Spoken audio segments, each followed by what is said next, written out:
சிதம்பரம் நகர மக்களுக்கு சிதம்பரம் காவல்துறையின் சார்பாக தீபாவளி வாழ்த்துக்களை தெரிவித்துக் கொள்கிறோம். சிதம்பரத்தில் தீபாவளியை முன்னிட்டு சில போக்குவரத்து வழித்தடங்களை மாற்றி அமைத்துள்ளோம். பேருந்து நிறுத்தத்திலிருந்து புறப்படுகின்ற பேருந்துகள் கடலூர் புவனகிரி மார்க்கமாக செல்ல வேண்டிய பேருந்து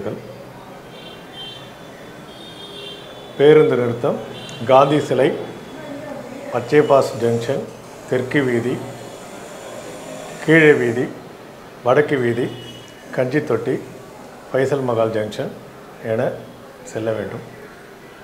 கடலூர் மார்க்கமாக வருகின்ற பேருந்துகள் அனைத்தும் வண்டிகேட், ஃபைசல் மகால், புறவழிச்சாலை, பொய்யாப்பிள்ளைச்சாவடி, மந்தக்கரை, மன்னார்குடி தெரு, பச்சைபாஸ் ஜங்ஷன், தெற்கு வீதி, படித்துறை பேருந்து நிறுத்தம் சென்று சேர வேண்டும். பொதுமக்கள் அனைவரும் தாங்களாகவே சாலை ஓரமாக கண்ட இடங்களில் வாகனங்களை நிறுத்துவதை தவிர்க்க வேண்டும். காவலர்கள் வழிகாட்டுகின்ற இடத்தில் தங்களது வாகனங்களை நிறுத்திக்கொள்ள அறிவுறுத்தப்படுகிறது. மேலும் தீபாவளியை முன்னிட்டு முக்கியமான சாலை பகுதிகளில் மக்கள் கூடும் இடங்களில் அனுமதியின்றி பட்டாசு கடைகளை தள்ளுவண்டியில் வைத்தோ கைகளில் வைத்தோ விற்பனை செய்வதை தவிர்க்க வேண்டும். சட்டப்படி அவர்கள் மீது நடவடிக்கை எடுக்கப்படும். தீபாவளியை முன்னிட்டு சிதம்பரம் நகரில் பொருட்களை வாங்குவதற்காக வருகின்றவர்கள்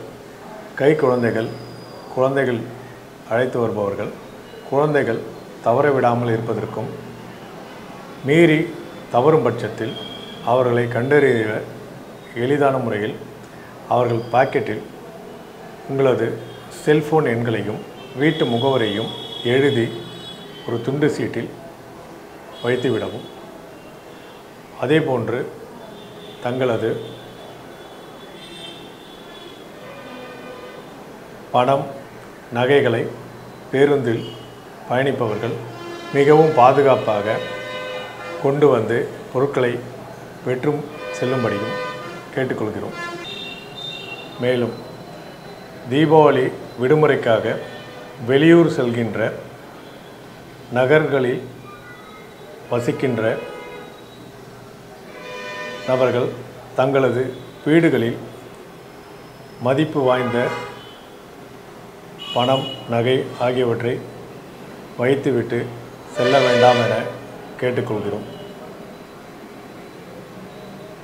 பாதுகாப்பு பெட்டகத்திலோ அல்லது பொறுப்பான ஒருவரிடமோ ஒப்படைத்துவிட்டு செல்லும்படி கேட்டுக்கொள்கின்றோம். அவ்வாறு செல்பவர்கள் காவல் நிலையத்தை தொடர்பு கொண்டு தாங்கள் ஊருக்கு செல்வதை குறித்து தகவல் தெரிவிக்கவும் கேட்டுக்கொள்கிறோம். சிதம்பரம் மற்றும் அண்ணாமலை நகர் பகுதியை சார்ந்த காவலர்கள் தங்களது நகர்ப்பகுதிகளில் பகல் மற்றும் இரவு நேரங்களில் ரோந்து செய்வார்கள்.